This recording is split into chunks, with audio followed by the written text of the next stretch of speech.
Today we are going to talk about CD long boxes. This is a form of compact disc packaging that was short-lived. It was available from I think around 1989 to 1993, and it was something that was designed with retailers in mind, because what it did was it made the new form of media compact discs fit in the bins that were previously designed for albums. So you see how the box here is exactly as tall as an album, and you can fit two boxes in one album bin. So that was the good thing.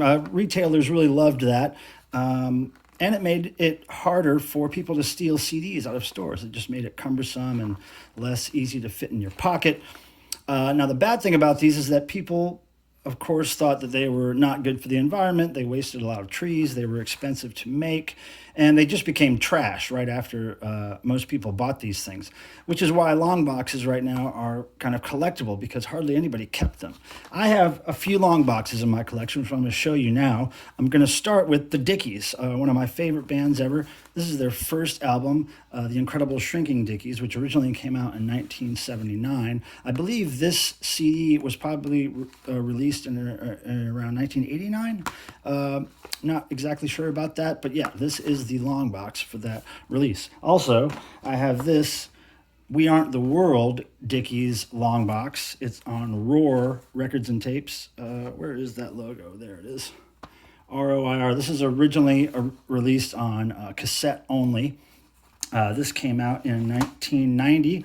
And yeah, that's a super cool long box there. Photos of the band, photos that weren't on the official release. I don't think those images there were on the original cassette release. So another Dickies thing there. Now this is pretty cool. This is actually a blister pack long box for a 3-inch CD EP. This came out in 1989. Blister pack. Just amazing that this thing survived this long. Not many of them did, which is why these things aren't easily found. But yeah, there you have it, Dickies Gigantor EP. Now, moving right along, Killing Joke. Killing Joke, one of my favorite bands. This CD here, Extremities, Dirt, and Various Repressed Emotions, came out in 1990. This is the long box for it on Noise Records. Pretty cool. Glad I saved it. My only Killing Joke long box, unfortunately. Now, from Killing Joke, we go straight to Debbie Gibson, Electric Youth, her second album. I like Debbie Gibson. I collect her stuff, and her first two albums are awesome, in my opinion. This isn't in the best shape. It's a little crushed, this long box, but it is sealed, has the hype sticker on it, which is always cool. So, yeah, there you go. Debbie Gibson, Electric Youth, long box. And now, for this great record, came out in 1992 by a band called Daisy Chainsaw, 11-teen. This is the long box for this release. A&M Records, great band. This record, all the way through, excellent. So there you have a Daisy Chainsaw long box, a really good looking one there. Here's another blister pack. This was for a local release in the North Carolina area. It was a compilation of a bunch of bands, punk bands, funk bands, hippie jam bands, pop bands. Everything was on here. And you can see how yellowed it is with age. Actually, the band that I was in high school is on this CD here, Rabid Salesman, right there, with our song Hello Fred. I don't think that was a very good recording, but anyway, we were psyched to be on something. There is the blister pack of Statements Volume 2 all together now. All right. Now, moving on, we are including Devo, of course, in this video, because I got a lot of Devo long boxes. Here's one for Are We Not Men. This album was originally released in 1978. This CD long box was released in 1988, if I'm not mistaken. This is sealed. Very nice condition, not perfect, a little crush here, but pretty nice condition for a long box. Kind of hard to keep those things in perfect condition. Here we go, another sealed one. Devo's Freedom of Choice album originally came out in 1980. I believe this CD was released in 1987. This is the Super Saver series here, as you can see. Sealed, nice condition. Devo, freedom of choice. It's the 40th anniversary of this album this month, May 2020. So that's interesting news for you there. Look at this, Devo's 1990 album, which this Longbox, of course, was released in 1990, the same year. Smooth Noodle Maps. I really love this record. I think it's pop genius. It's great synth pop.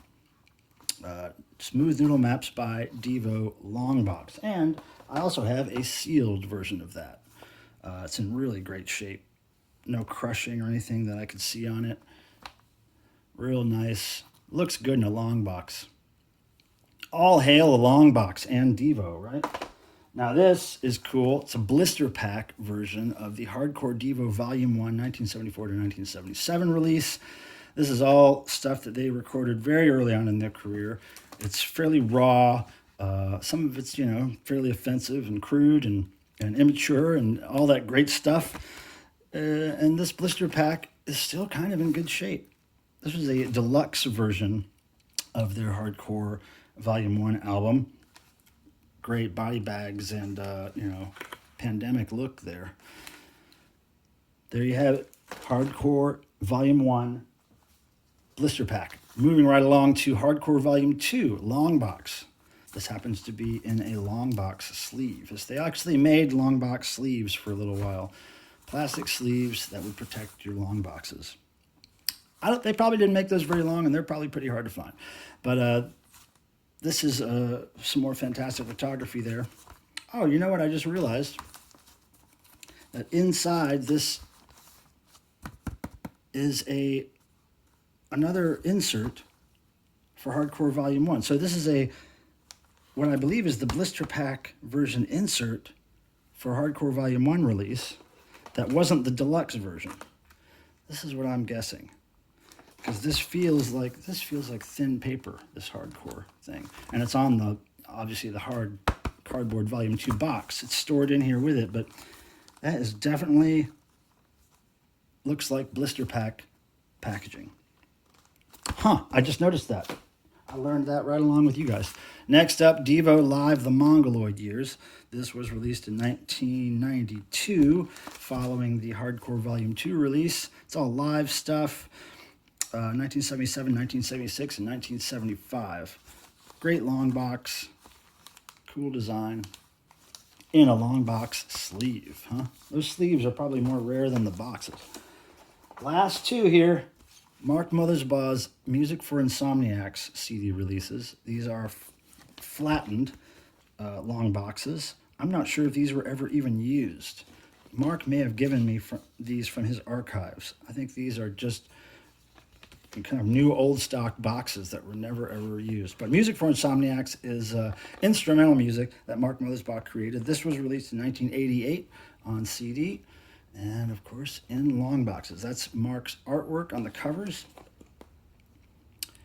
And, yeah, hard to find those. So there you have it.